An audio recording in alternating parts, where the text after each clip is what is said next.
que lo importante es que podamos disfrutar este ratito juntos, que podamos todos compartir, porque creo que el aprendizaje es muchísimo más enriquecedor cuando compartimos, cuando hablamos, que cuando viene alguien que supuestamente sabe mucho a darnos una charla, que no digo que no haya cosas que aportar, evidentemente, pero bueno, siempre es más enriquecedor cuando tienes la oportunidad de hablar con las demás personas. Así que, bueno, os voy a compartir mi presentación un poco como guía para que todos tengamos delante.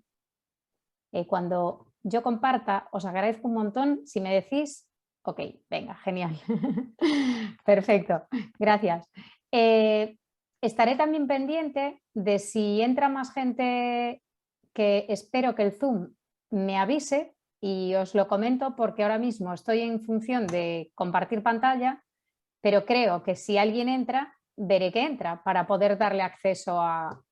Así que si veis que hay alguien que quiere entrar, me avisáis, por si acaso yo no me entero, porque estaré hablando y me perderé un poco. Mira, ¿ves? Aquí hay una persona que quiere entrar. Y nada más. Y como ya he visto que se puede, pues vamos adelante. Bueno, el título, que es Discapacidad, aprendamos a ser humanos, es un título que solamente al leerlo ya siento que tengo la piel completamente gallina, ¿no? Y digo esto porque creo que nos pasamos la vida poniendo como títulos a las personas. Tú eres discapacitado, el otro es guapo, el otro es feo. Y creo que esto al final es lo que daña muchísimo las relaciones, ¿no? Cuando pues, nos sentimos que estamos catalogados, ¿no? con un nombre en la vida. Entonces, aquí en España, y me gustaría que si luego cuando conversemos alguien me puede comentar cómo lo veis vosotros este tema, aquí en España la discapacidad ya no se llama discapacidad, sino que se llama diversidad funcional. Entonces me gustaría saber si este término también alguno de vosotros lo maneja o no, y yo imagino que en diferentes países utilicemos un término u otro, al final nos estamos refiriendo a las mismas personas, que somos humanos. Entonces, quería decir lo de diversidad funcional porque evidentemente no estamos discapacitados, no somos discapacitados. Pues evidentemente, pues si tengo pues a lo mejor una diversidad funcional física, pues no quiere decir que esté discapacitado para nada, sino que físicamente pues necesito una ayuda X, la que sea. Pues si tengo una discapacidad psíquica, por ejemplo, pues tampoco quiere decir que sea ningún discapacitado. Entonces, me gustaría mucho que, como soy coach y soy coach ontológico, me gustaría mucho que seamos muy sensibles al lenguaje y que tratemos a veces de, aunque la palabra sea discapacitados, la que resuene, ¿no? Ahora digo en España ya se empieza a utilizar menos, aunque sea una palabra que resuene, que tratemos de pensar cómo puede sentirse una persona o algún familiar de esa persona que es llamada discapacitada. Y este ejercicio me gustaría que lo hiciésemos todos, que cerrásemos los ojos 30 segundos y pensásemos cómo nos sentimos si escuchamos esa palabra discapacitado hacia nosotros, sea la discapacidad que sea. Entonces, bueno, es simplemente una sugerencia. Me gustaría que lo reflexionásemos con los ojos cerrados y que respiremos.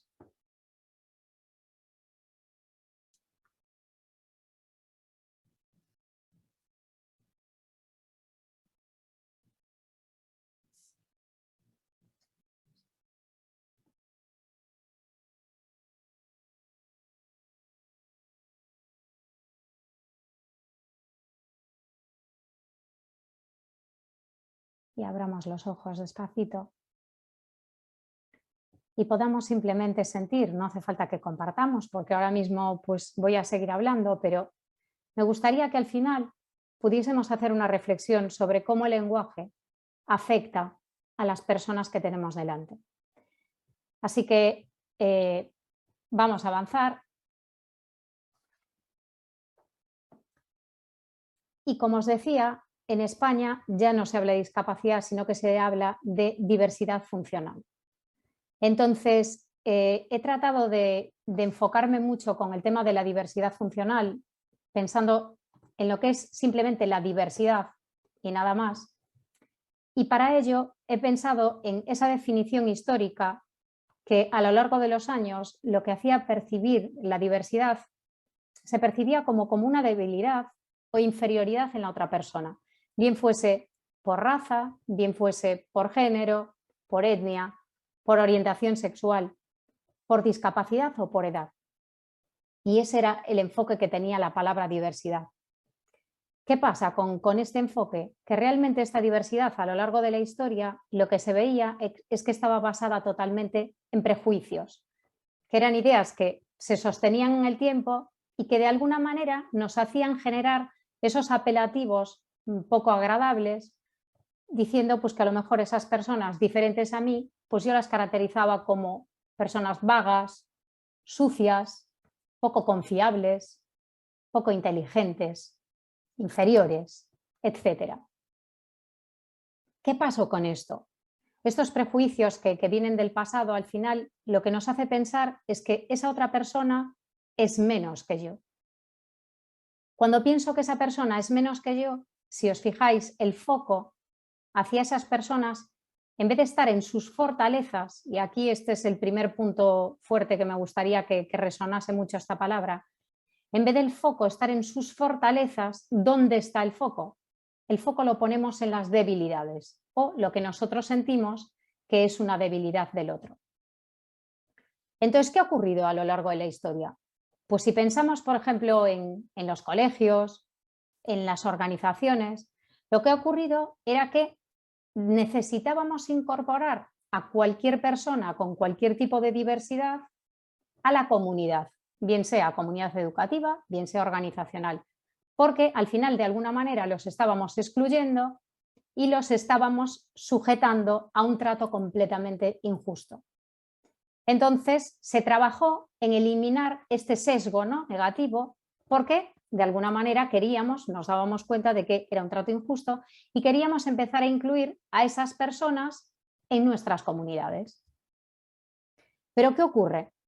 Que realmente si observamos esto nos damos cuenta de que este camino tampoco es efectivo, porque seguimos diciendo, en una clase, no sé, estoy pensando en España, pero porque tengo este contexto, y vosotros me gustaría que luego cuando abriésemos el debate me comentaseis cómo es en cada uno de vuestros lugares.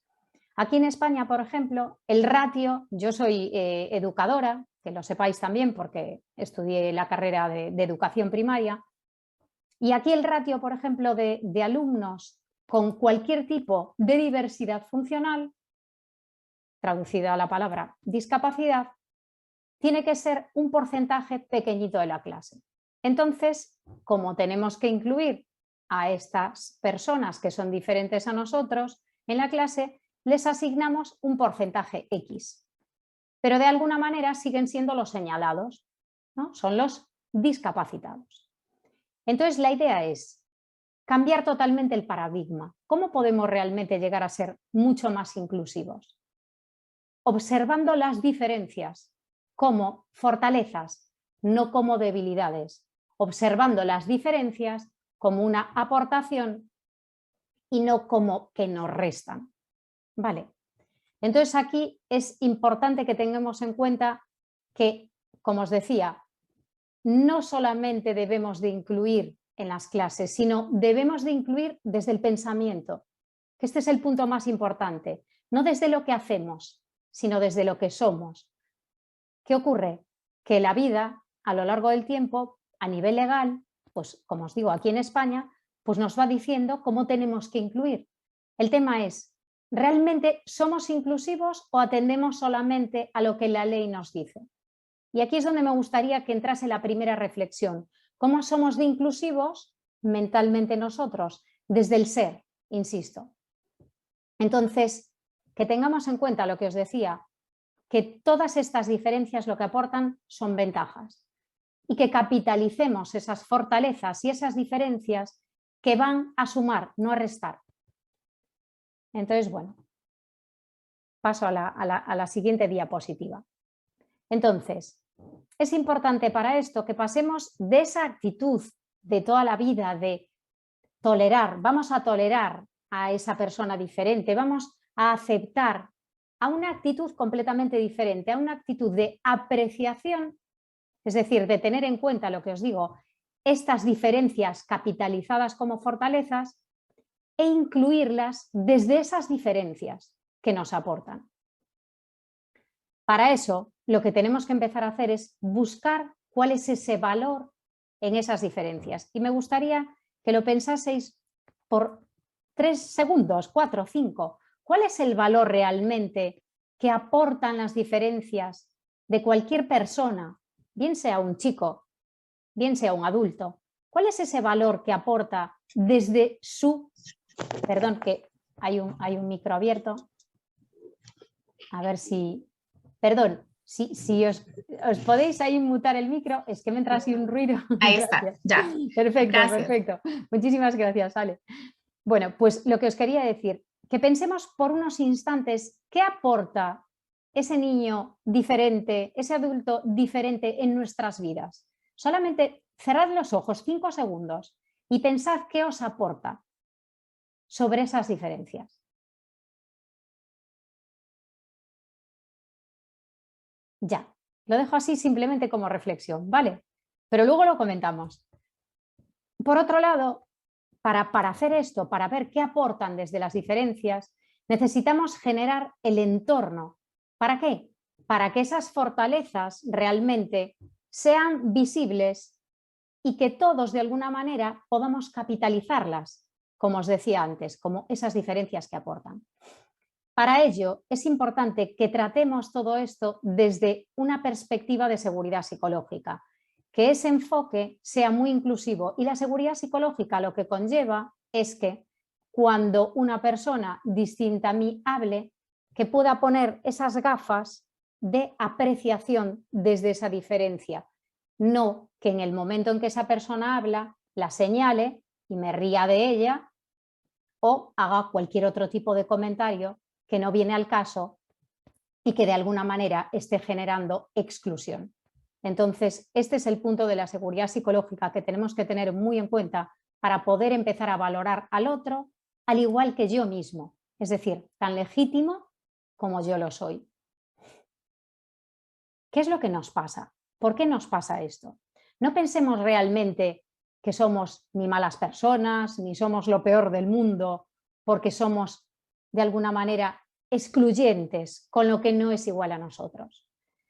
Lo que ocurre, y esto es súper importante, bueno, podéis leer ahí esa frase, pero no es tan importante, simplemente la ponía ahí como reflexión porque es de Rick Harson y bueno, que la tengáis así en mente. Lo que ocurre es que realmente somos velcro de lo negativo. ¿Por qué? Porque el cerebro tiene un sesgo que de alguna manera estamos programados así desde la época de los Australopithecus africanos, que realmente nos hace que nos centremos muchísimo en las amenazas, porque las amenazas son peligros. Y esto nos ha ayudado, lógicamente, a sobrevivir a lo largo de la historia. Entonces, de alguna manera, lo que nos pasa es que la amenaza dispara rápidamente emociones como el miedo, la ira, la vergüenza, el resentimiento, y lo único que hacen es prepararnos porque nos protegen mentalmente y físicamente contra aquello que percibimos como peligroso.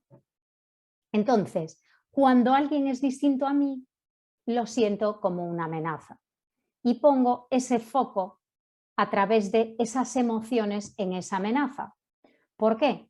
Porque de alguna manera esa amenaza lo que hace es apartarme y prepararme. Cuidado, a ver qué va a hacerme este que es diferente a mí, ¿no? Imaginaos, por ejemplo, cómo está pasando, que gracias a Dios pues va cambiando un poco el paradigma también con las personas que son homosexuales. Lo sentíamos como una amenaza y de alguna manera lo primero que pensábamos era qué horror este hombre, esta mujer que es homosexual, ¿sí o no? Daba igual el contexto, bien fuese en el trabajo, bien fuese en un instituto, en la universidad, son diferentes a nosotros y qué miedo, a ver qué nos van a hacer, a ver qué van a pensar ellos. Entonces, de alguna manera, generamos esas conductas de evitación o discriminatorias porque los sentimos como una amenaza. Entonces, ¿cómo podemos salir de esa visión túnel que nos prepara el cerebro ante esas emociones positivas que de alguna manera nos hacen enfocarnos así, como os digo, como un túnel y no ver más allá, no podemos ampliar, no ampliamos la visión. ¿Por qué? Porque en el momento en que yo tengo emociones, vamos a ponerle el cartel de negativas, que no lo son, sino que son emociones dolorosas que nos están preparando para esa conducta de evitación, no soy capaz de ver más allá. Pensad simplemente como reflexión. ¿Qué os pasa cuando sentís miedo?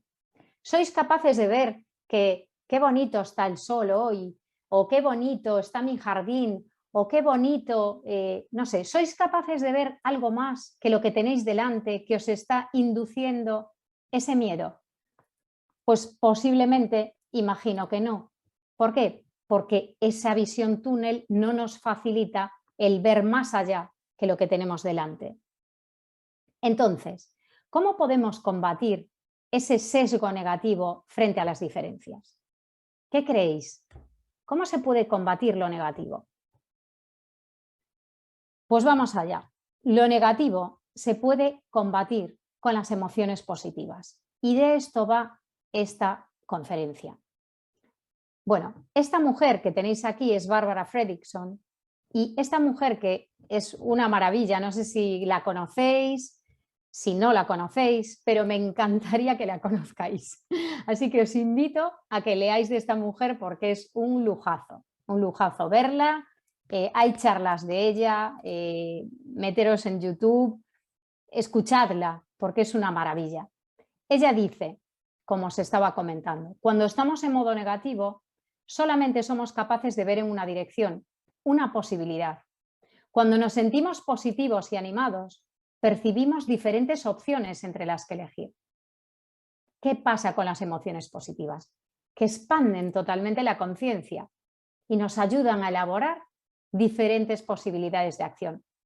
Para ello, Barbara Fredrickson creó, que lo veremos ahora, las emociones positivas como las 12 emociones positivas que podemos capitalizar a través de ellas y llegar a tener a través de ellas una visión muchísimo más amplia.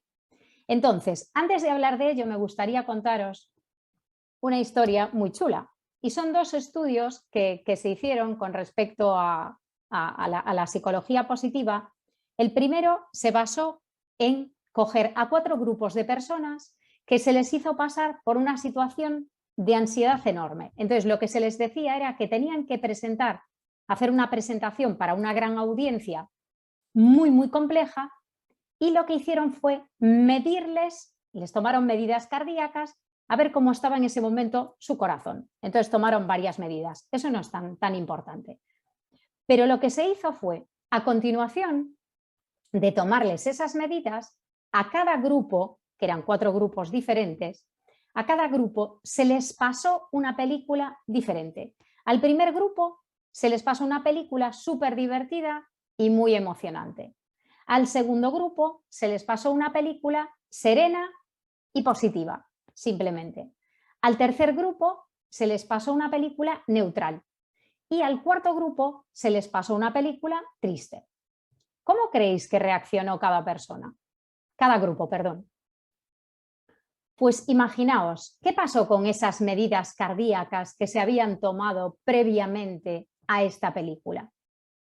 A continuación se les volvió a hacer, perdonad porque estoy admitiendo aquí a personas que están entrando, se les volvió a tomar medidas cardiovasculares a cada uno de estos grupos. El grupo 1 y el grupo 2 se recuperaron rápidamente y el grupo 3 y el grupo... Perdón, okay, hay un micro abierto. Y el grupo 3 y el grupo 4 se recuperaron mucho más lentamente que los 2 primeros. Así que imaginaos simplemente una película que está induciendo y generando emociones positivas, cómo influye en esas medidas cardíacas que se tomaron. Y a continuación me gustaría contaros un estudio muy bonito, que es el estudio de las monjas longevas. Este estudio fue increíble realmente porque era un estudio que lo que se quería ver era por qué algunas monjas eran más longevas que otras. Y decían los investigadores, pues no entendemos el por qué, pensaban de todo, Este estudio, fijaos, se hizo en 1932 y se investigó a 178 jóvenes monjas que ya habían terminado su formación. Entonces, bueno, les mandaron escribir una breve historia de sus vidas y cuáles eran también sus metas futuras. Entonces, imaginaos, pues cada monja escribió pues lo que tenía en mente y dijeron, bueno, pues vamos a ver realmente qué es aquello que hace que estas monjas sean más longevas. Entonces empezaron a pensar, bueno, pues posiblemente el lugar de residencia que tengan, pues les va a hacer ser más longevas o menos longevas. Si viven en una zona rural, donde pues hay una mejor calidad de aire, etc., pues posiblemente sean monjas más longevas. Si son más inteligentes, pues puede ser que sean también más longevas. Si son más devotas, también. Pero en cambio se vio que no, que para nada, que nada de esto afectaba en la longevidad de las monjas, sino que en ese texto que habían escrito, el nivel de positividad que demostraban estas monjas era lo que les había hecho determinar cuán longevas eran. Así que los sentimientos positivos que tenían y que mostraban expresaban, y fijaos en los datos, dice, a la edad de 85 años se vio que todavía estaban vivas el 90% de las monjas que en ese estudio que se había hecho demostraban que eran más alegres, que tenían sentimientos más positivos. En cambio, de las menos alegres solamente seguían vivas el 34%. Y a la edad de 94 años, o sea, mucho más arriba, el 54% de las monjas más alegres seguían vivas y solamente el 11% de las menos alegres.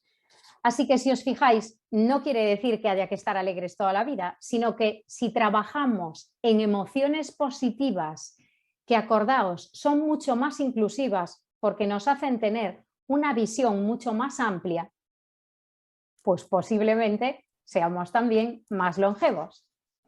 Así que, como os decía, para continuar con Barbara Fredrickson, esta es lo que os comentaba de la teoría de Barbara Fredrickson de las emociones positivas que amplían y construyen. Por un lado, se sabe que amplían la flexibilidad cognitiva. Por otro lado, expanden la conciencia. Somos mucho más inclusivos porque incluimos el entorno y a otros fuera de nuestro grupo como individuos con sus propios valores y fortalezas. Pensad esto, imaginaos que tengamos un día maravilloso en el que todo nos sale bien. Estamos contentísimos. Ha sido un día... Perdón, que está por aquí un micro abierto. Ahora, muchas gracias. Pensad un día que sea maravilloso, lleno de emociones positivas, en las que todo sale bien, todo es genial. ¿Cómo creéis que ante la llegada de una persona diferente a mí, pues con cualquier tipo de diversidad, en este caso, tal y como estamos hablando, con una diversidad funcional, ¿cómo la acepto? ¿Cómo creéis que la acepto? Posiblemente sea mucho más inclusiva, porque empiezo a ver con una visión mucho más abierta, no con esa visión túnel. Las emociones positivas, por otro lado, desarrollan el optimismo, la gratitud, la empatía y la compasión. Reducen, como decíamos, el impacto de lo negativo. Y por último, fortalecen el sistema inmune y cultivan la resiliencia. Así que os animo mucho a que leáis a Barbara Fredrickson porque os va a gustar.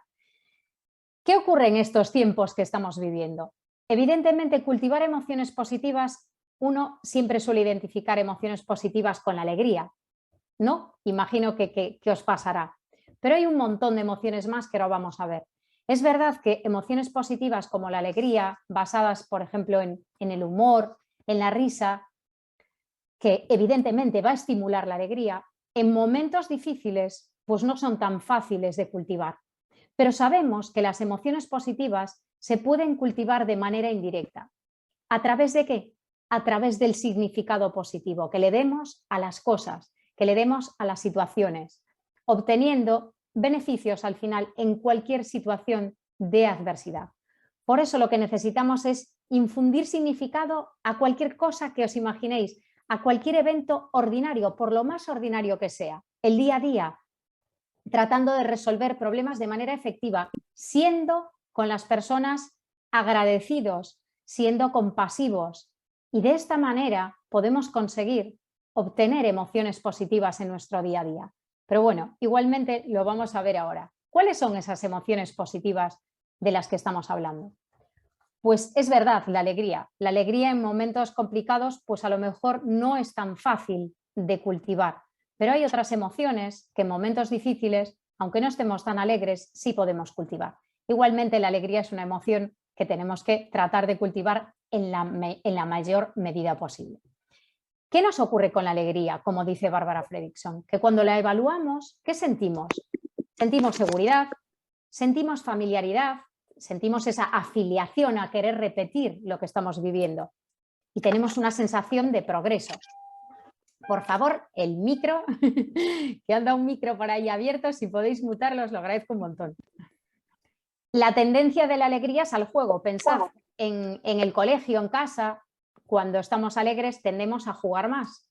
¿Y cuál es el resultado de la alegría? Pues adquirimos con ella nuevas habilidades. La segunda emoción positiva, en estas emociones de Barbara Fredrickson, es el interés. La evaluación del interés es que sentimos seguridad, el interés de alguna manera nos pone en un cuadro de novedad, sentimos siempre ese misterio, esa curiosidad y tendemos lógicamente a explorar y adquirir conocimientos y nos llena de energía. Voy a tratar de ser un poco rápida con esto para luego dejar también espacio. Siguiente emoción, la serenidad. ¿Qué nos genera la serenidad?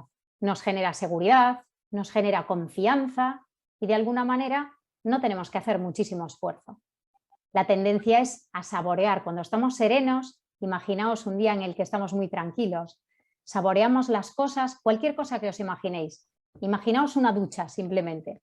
Cuando estamos duchando y estamos a gusto y estamos tranquilos y relajados y disfrutamos de esa ducha e integramos. En este caso, ante la situación de diversidad, sea funcional, sea la que sea, integramos muchísimo más cuando estamos más tranquilos. Y el resultado es modificar visiones sobre uno mismo y sobre el mundo, sobre los demás, como estábamos diciendo.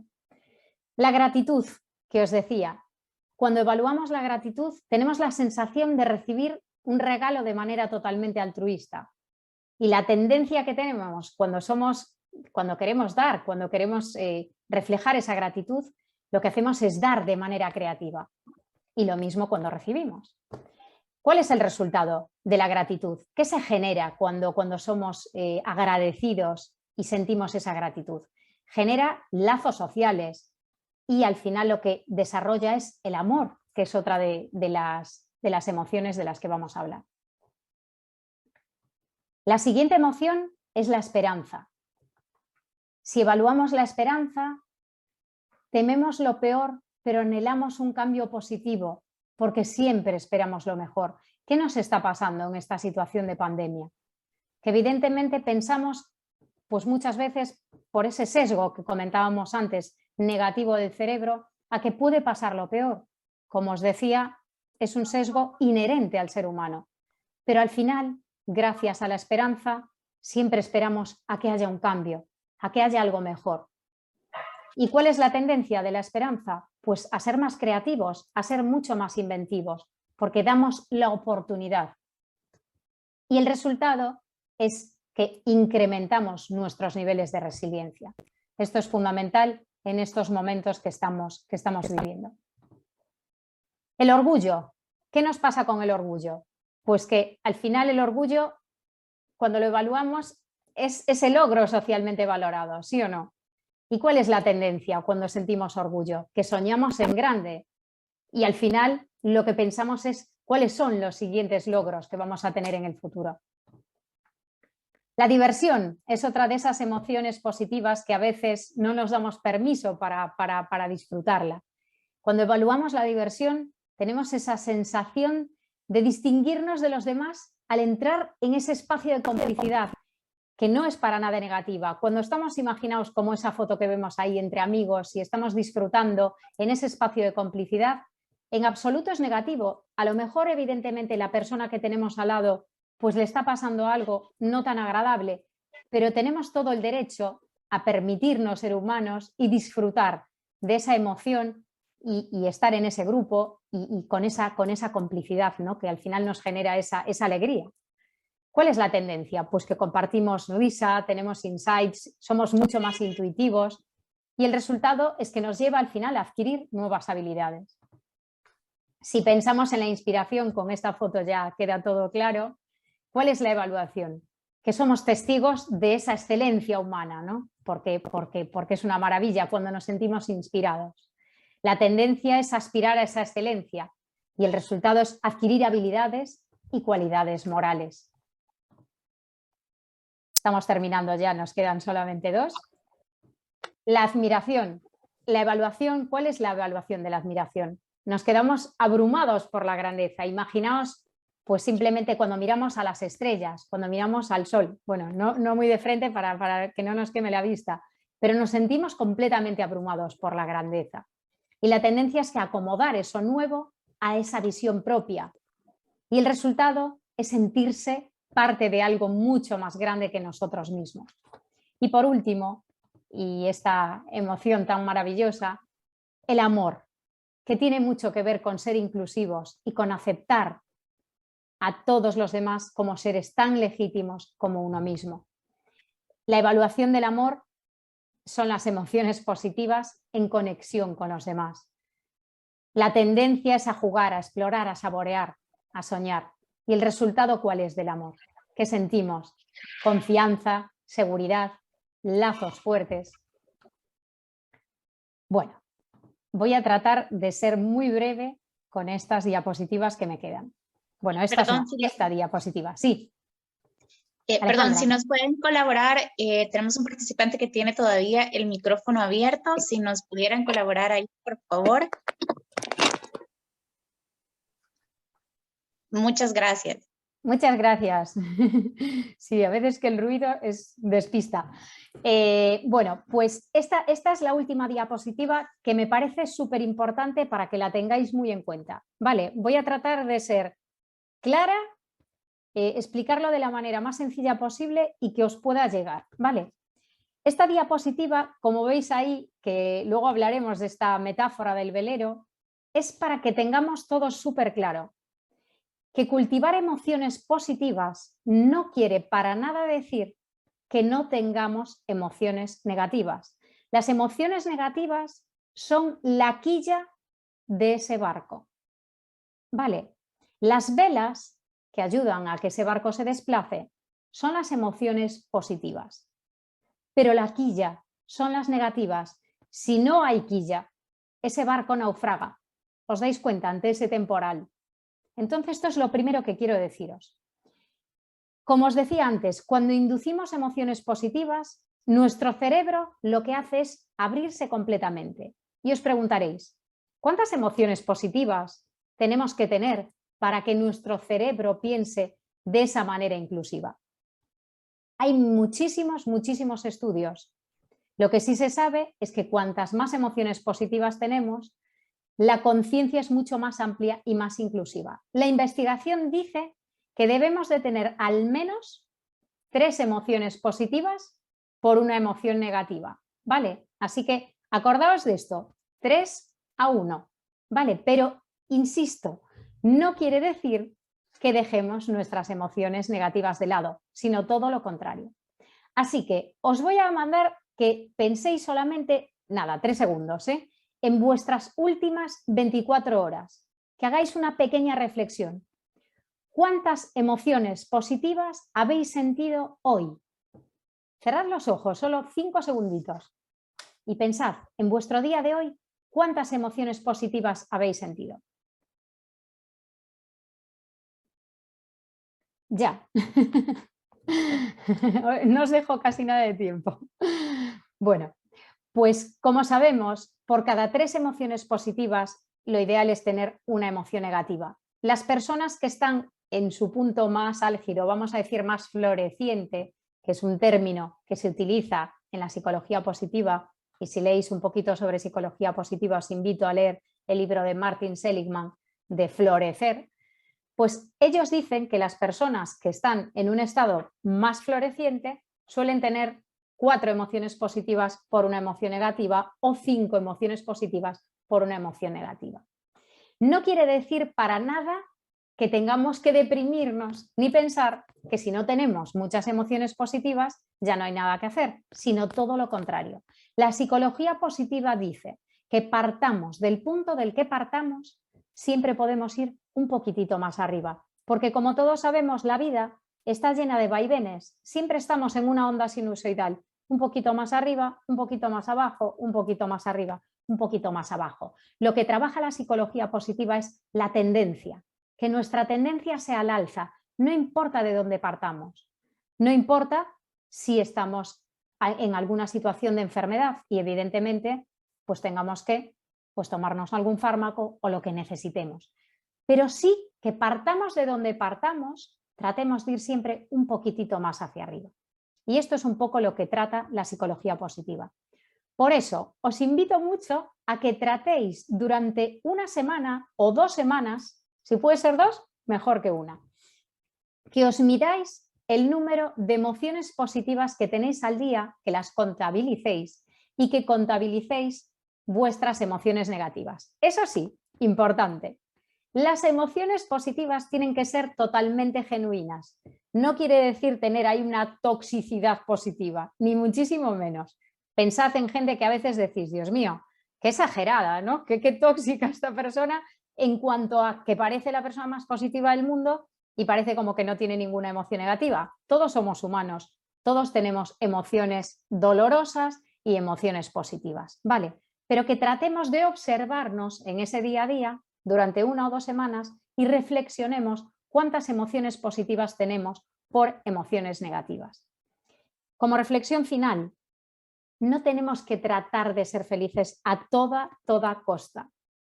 Solamente tenemos que tener en cuenta la valoración que hacemos al día de lo bueno que tenemos en nuestras vidas. Que hagamos de lo ordinario lo extraordinario. Vale. Así que voy a cortar aquí porque si no, no voy a dejar espacio para que hablemos. Así que con esto cierro y dejo espacio al debate y que podamos hablar y preguntar lo que más os apetezca.